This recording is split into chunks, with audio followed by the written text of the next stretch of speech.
No safe place for women in South Africa, not even in a taxi. When taxi services like Uber and Taxify hit our streets, many of us thought we finally found a convenient way to get home safely. Not anymore. Stabbings, theft, rape, beatings, recent attacks on passengers during their rides have left many of us petrified to request a car. Well, joining me now to tell her story is rape survivor Susan Day and her lawyer Ulrich Roux. Thank you both for joining us. Thank you for having me. Susan, what happened? I called an Uber after a show at Monte Casino. It was just after 10 p.m. one Wednesday evening, and followed the progression of the car on the app. Walked up, there's a lot more, but I don't want to go into it all now, but when I walked and got level with the passenger window, the driver leant across, opened the window, showed me the phone because I'd been calling him, and said, "Hi, Susan, I'm on the line with you. Get in." I got in. And he was not very communicative at all compared to most of the other drivers. So I was a little uneasy, but wasn't listening to that feeling. And turned onto the main road towards my house, and it was a few minutes later when he should have turned right to go down into Beverly where I lived. He just went straight on and accelerated dramatically. And the next thing, two guys appeared. I didn't see them, I just heard them. One strangled me, and the other one leant forward with a knife in his hand. And they threatened to kill me. I screamed, tried to get loose, did all of those things. It was impossible. I was wearing my seatbelt, and literally he had me pinned against the backrest of the passenger seat. And they drove me away, stopped about 12 minutes down the road and near Stain City, and tied me up and put me in the boot. And then they drove for about, 45 minutes, an hour. I didn't know where I was. I had tried to figure out what direction we were going, and I had got it pretty right now that I know where we went. But at one stage I couldn't anymore. I couldn't actually keep track of the direction.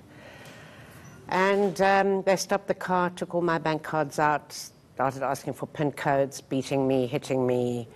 At one stage, he grabbed my one breast and pulled it and said, "I'll take this if you lie to me."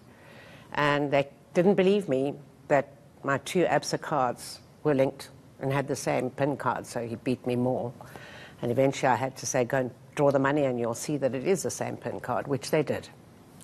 So when they came back, same thing for another card, Discovery, and got money, and then they drove some more, and they drove into the veld. And basically, you stopped in the veld somewhere, and the driver asked the others to make me come out of the boot from the backrest. So I had to put my head onto the back seat, on the backrest of the back seat. And they took this pashmina that I had and wrapped it around my head like a mummy, and then pushed me back into the boot and told me to bring my legs and lower torso out onto the back seat. And the driver then proceeded to try to rape me. There wasn't enough space.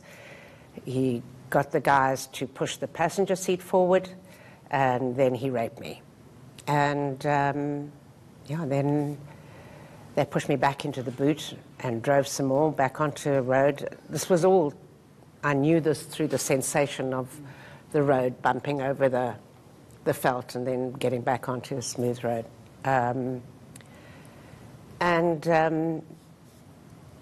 Probably 5-10 minutes, not even, I don't know really, time is difficult to tell.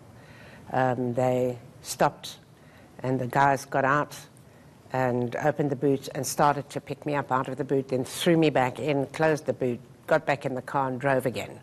So I surmised there was other cars coming along.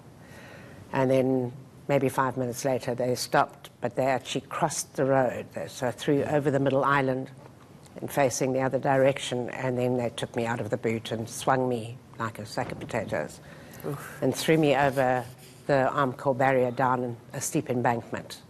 I'm so sorry, Susan. That's a truly horrific story. And I think, Ulrich, I mean, the horrible thing about that is that people get into something like Uber and you feel that you are safe. And I'm wondering how you are protected from something like that.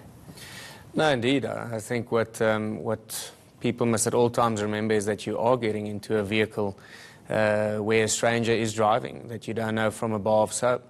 So, we've come out officially and said that when you do make use of any taxi service, ask the driver to open the trunk or the boot of the car, make sure that there's no one in there. In Susan's instance, there were 2 people in the boot and they entered the car during the trip. And then secondly, make sure that if it is a service such as Uber or Taxify, make sure that the driver matches the driver on your app.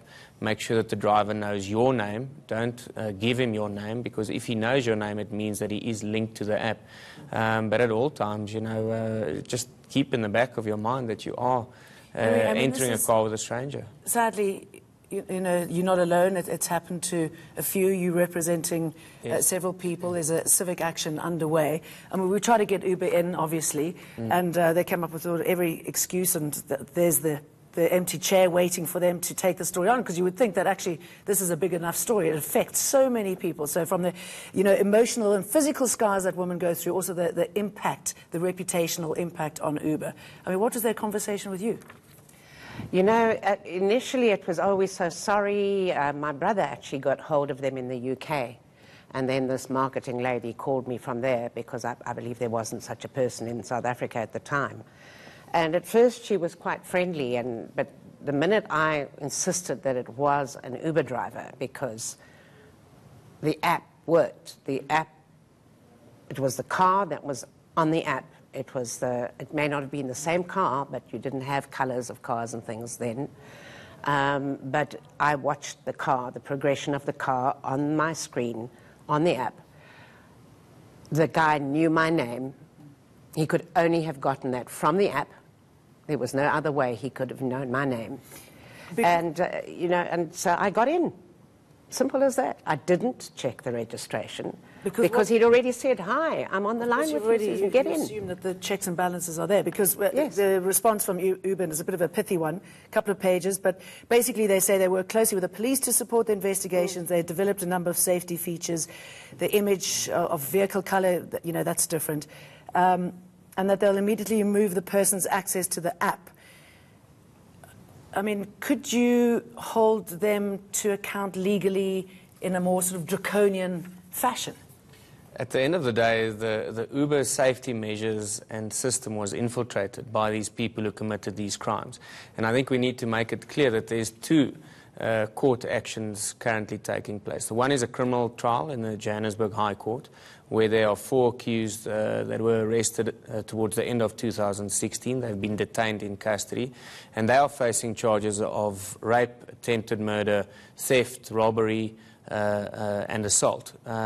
It's still busy with a state case in that matter. Susan has already testified, and that matter is pending. Then we have also received instructions from Susan, as well as we've already got 10 other clients who have signed up with us, and we will be registering a class action lawsuit where we will be holding Uber responsible for these attacks.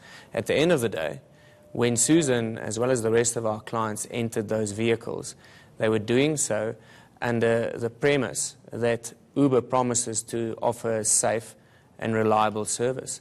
And clearly in these instances that was not the case. And it's a case of our common law principle of vicarious liability. Uber offers a transportation service.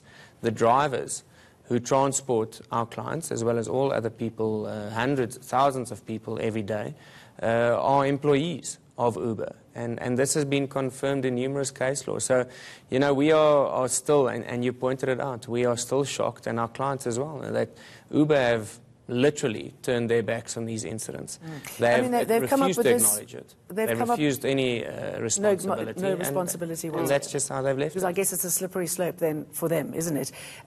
What do you make about when Uber was asked about why aren't you as a female passenger able to choose the sex of the driver? They said it's something that they're not looking at this time. I mean, you would think that something like that should be addressed immediately. That would make a difference, right? Yes, it would make a difference, definitely. I have had occasion to travel with female drivers, and I've automatically felt safer.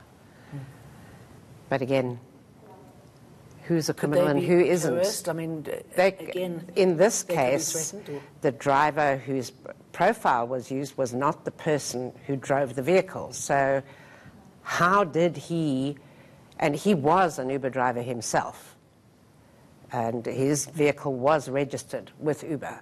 Okay, so there's another problem. I mean, the screening. I mean, you think that that would hold Uber responsible anyway. I mean, you have to do the correct screening, and clearly that's not happening. No, definitely. And in these instances, with this specific driver, who's accused number one in the criminal trial, he was an Uber driver at the time, but it was clear that he had also gained access to another Uber driver's profile. So a person registered on the system, and that's a few of our other clients as well who have come forward. This is what has happened, is that they order an Uber, they can see the Uber approaching to where they need to enter the vehicle, but when that vehicle approaches, it's a different person who's driving the vehicle. So the Uber drivers are sharing their profile and their login details, or it could be a case of literally informing another person who turns out to be the person committing the crime that this person is waiting for you, this is her name, and if you collect her, she's going to be going in that direction. And then these crimes are committed where the passengers are then robbed, assaulted, possibly raped, and in Susan's instance, left for dead. And Susan, what should we do? What shall we do? It's a very difficult thing because it is a fantastic service per se, and everybody needs it at one time or another.